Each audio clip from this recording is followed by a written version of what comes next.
Olá, como é que você está? Voltei mais rápido que vocês imaginavam, hein? Parecia um cometa, na verdade era um Fusca, mas voltei. Esse é o fato que mais importa. Nós estamos falando aqui do programa de mocidade. Eu trouxe para vocês a questão de como funciona, a estrutura dele, que é um ciclo, dentro do ciclo tem um bloco, dentro do bloco nós temos as indicações, os objetivos a serem tratados, e cada aula tem uma questão mais específica do que a outra. E fomos caminhando, trazendo as indicações, e eu também falei para vocês depois com acesso ao programa, vocês terão essa medida. E aí, voltando.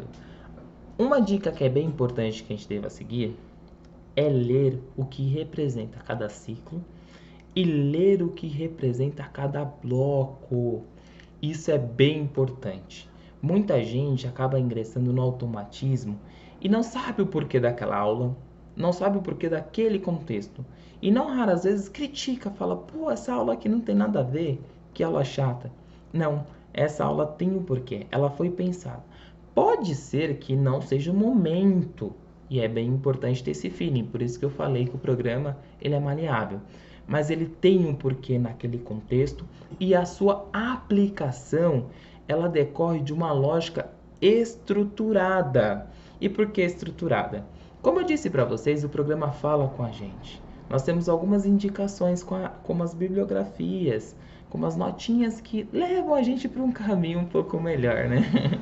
E essas indicações, elas trazem toda uma base de conteúdo no sentido da literatura espírita e da nossa literatura no sentido macro também cristã. Nós não podemos esquecer que nós somos cristãos e dentro desse contexto nós temos esses substratos, esses elementos. E por isso que quando a gente eventualmente não se atenta ao porquê do ciclo ou porquê do bloco, pode ser que percamos elementos importantes a serem trabalhados nas aulas. Poxa, Rafa, mas aí aconteceu, me deu despertar depois, eu li depois e eu percebi que eu escorreguei em alguma coisa. Sem problema, está em tempo. Podemos trabalhar algumas questões, pode ser introduzida uma aula livre para que a gente consiga trabalhar algumas sensações, algumas medidas, mas está tudo certo. O importante é use o programa como nosso aliado. E aqui eu vou falar de algo que é muito interessante. Caderno de temas. Eu trazer uma história minha mais rápida. Eu fui aluno de mocidade.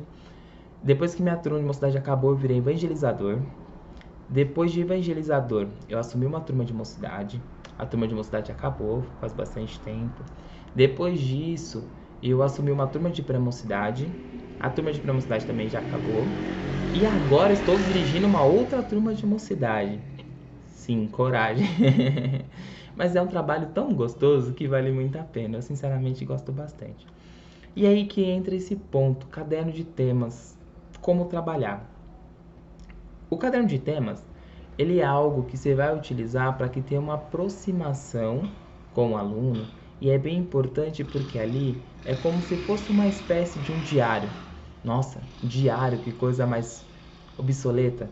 Não, é importante porque ele traz um registro da proposta pessoal, uma espécie de uma caderneta, um local de assentamento de coisas nossas. Ele é muito importante. E aí, eventualmente, posso me perguntar: tá, mas do que esse tema contribui para as pessoas? E aí que nasce uma grande percepção. Esses temas são tirados do livro Sinal Verde, que é um livro de Chico Xavier, na verdade, de André Luiz. E aí nós temos alguns objetivos que são trabalhados, os alunos acabam indicando aquilo que eles sentem, como eles percebem, como eles refletem isso. Então façam a introdução do caderno de temas. Ok, mas o que tem a ver a sua história com o caderno de temas? Tudo. Na primeira turma que eu dirigi de mocidade, nós conseguimos implementar o caderno de temas, nós tínhamos algumas diretrizes, os alunos conseguiram atender e foi um sucesso, maravilhoso. E agora, a segunda turma de mocidade, eu tenho um problema. A turma voltou a ser presencial recentemente. Então, nesse período que nós estávamos online, foi muito difícil ter esse tato com relação ao caderno de temas. E por isso ficou um pouco defasado. Agora a gente vai corrigir essa rota para que possamos retomar essa questão do caderno, toda a assiduidade, mas teve esse fato. Eu não posso mentir para vocês, ficar parecendo que é tudo perfeito. Não, tá tudo certo. E o caderno de temas ele encontra uma certa resistência com os alunos. Também não vou negar. Pode ser às vezes por esquecimento, pode ser pela demanda de vida, mas também pode ser pela preguicinha, né?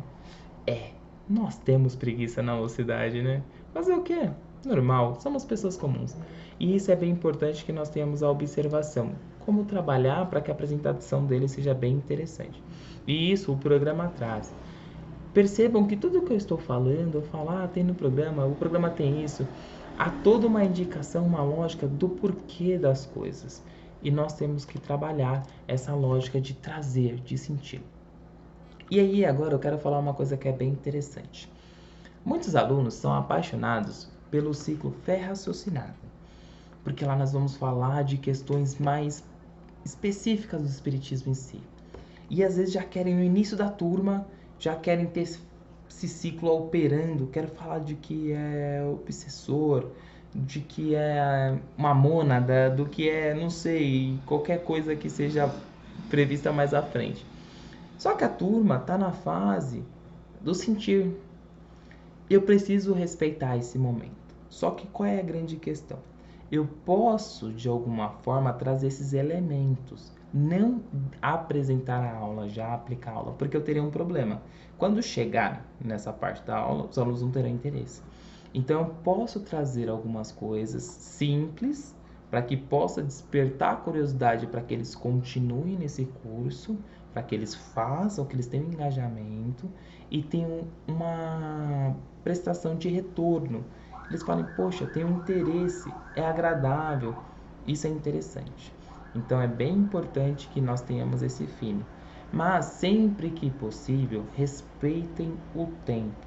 E aí uma dica, não deem dentro de uma lógica regular do programa de mocidade, a aula 80, depois da aula, por exemplo, 10, 12, porque isso trará algum prejuízo. Nós temos que perceber que a aula 80 é a aula 80 porque nós passamos pela 79, passamos pela 78. Nossa, como você é um gênio. Não, porque tem um propósito. E elas estão ali pensadas, estão ali baseadas num conhecimento. Esse é um ponto bem legal. Rafa, fiquei sabendo por aí que há um movimento na mocidade para readequar ou atualizar o nosso programa. É verdade? Sim, é verdade. Eu, inclusive, fui uma das pessoas que acabei fazendo algumas indicações, analisando. Eu fui a pessoa aqui da Regional Leste que teve essa indicação para esse fim. E confesso que fiquei animado. Mas não é um processo tão simples. Já são alguns anos que estamos com essa ideia, com essa proposta. Mas é bem delicado porque além do engajamento exige toda uma análise depurada. O programa ele também é feito por uma análise multidisciplinar. Não é uma questão tão somente de introduzir e passar. Vocês trabalharão questões que envolvem o sentimento, que eventualmente possam despertar gatilhos, despertar questões, sensações. E para que possamos juntos lidar com isso, nós temos que ter um preparo, uma base, ou ao menos um parâmetro. E é isso que a equipe está fazendo, trabalhando nesse sentido dia após dia para que nós tenhamos um programa mais atualizado, mais moderno e que atenda esses interesses. Nossa, percebi que o programa é mais simples do que imaginava, ele não é tão complicado assim. O programa, ele é um aliado, ele de fato está aqui para nos auxiliar e para nos estender a mão. A grande questão é, eu estou disposto a dar a mão para o programa? Eu torço que vocês estejam, porque ele será uma ferramenta de suma valia. Repito, ele não é inflexível, nós temos possibilidade de adequá-lo, de reajustá-lo, para que tudo possa fluir bem. Fechou? Foi um prazer enorme estar com vocês. Muito obrigado. Se tem dúvida alguma coisa, me acione. Até mais. Um forte abraço. Tchau, gente.